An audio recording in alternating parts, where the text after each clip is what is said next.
Fire Emblem Warriors. 3 hopes now this is the second warrior style of Musa game for Fire Emblem and another collaboration between Kawaii Tecmo and a Nintendo property.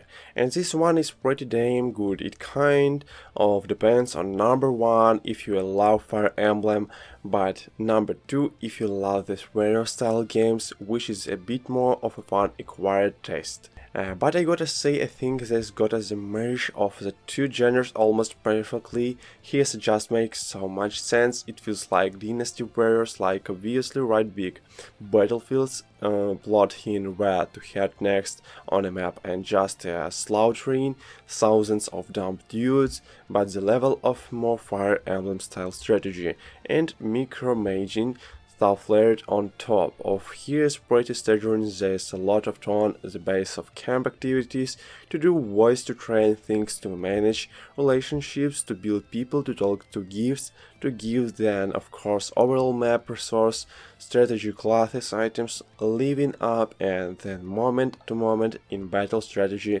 and orders. Now it's still action hack and slash, but there's way more to chew, and here it can still get a little repetitive from time to time, but man, like it could be entertaining. And I think if you love this stuff and if you love this world and these characters, you will be happy here. So story wise, I guess you would consider this like an ultimate what if style the story in the Three Houses universe.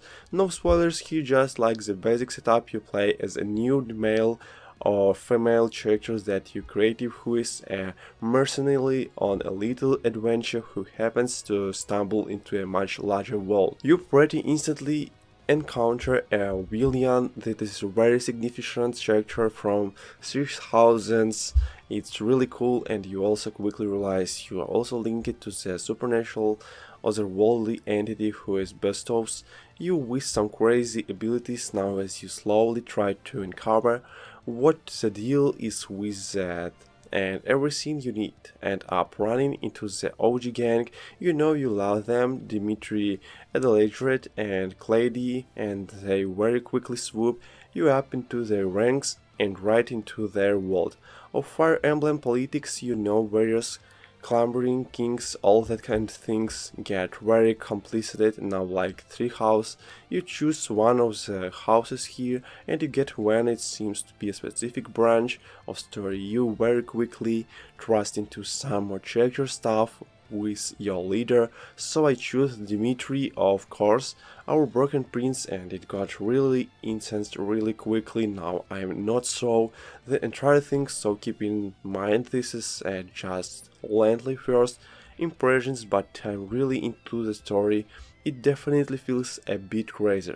There's 3 houses for obvious reasons, you know, more supernatural, more chaos, more spin-off feel, but that's what makes it kind of cool to see this world and the structures in a slightly different situation with some different rules and just room for things to get crazy. It may feel a little bit less personal at times, you know, the character strikes maybe not always as strong, but I still say there are some strong moments and you can still pursue and build those friendships and learn a little bit more about characters. At least in story stuff is very subjective. You know, I like 3 House, but I'm not a die hard. I know some people are ride or die for it, so you might love it way more than me, or you might have some very particular non-set issue that I cannot pick up on. I will say it's not always spaced super well.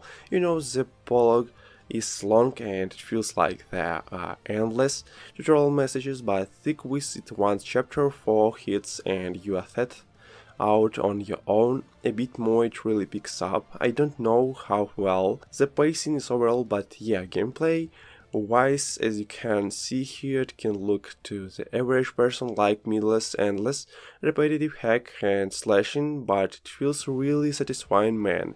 The abilities at your disposal, the amount at your fingertips, using items linking with other characters, working with as the special characters right on the battlefield and finally unleashing some of those special abilities. It really feels satisfying for a long time.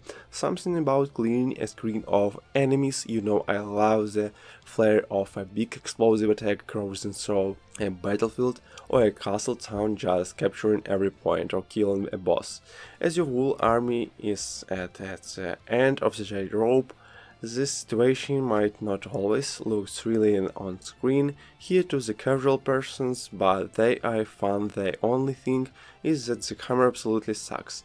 This is not a new thing for fans of this genre, but yeah, as you can probably see, it gets massive pretty often. The lock-on is not great and the camera sometimes just cannot keep up with all your cool moves, and I guess I will briefly touch to visually, it's also not the hottest thing.